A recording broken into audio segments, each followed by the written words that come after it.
What's up, Manlang people? Jacob Makalintal Lasak, 19, ang choreographer ng Lipas City, Batangas. Choreographer? Aba. Matagal ka naman nagtuturo ng dance? 2 years po. Sino mga tinuturuan mo? Age mo? Or... Yung mga nasa school po, pag mayroon po silang activity na binibigay po yung mga teacher, pag kailangan po ng choreographer, yun po, doon po nila ako kinakontakt.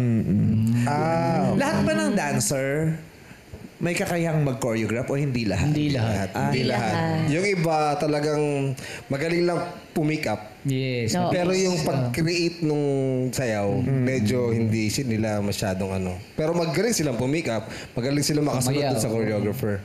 Pero yung talent din ng pag-iisip ng Paggawa sayaw. ng Iba rin kasi steps. paggawa ng choreo. Iba yun.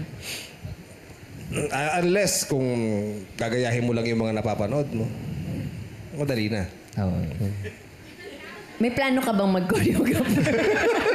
Opo, choreographer to si Yes. Pero dati talaga nung college ako, nag-choreograph talaga ako sa UDMC.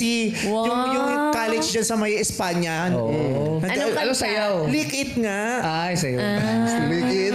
Ano yung step mo nun? Ay! Amber, saan naging camera na lang din ako? Bakit? Para mangitian mo naman ako.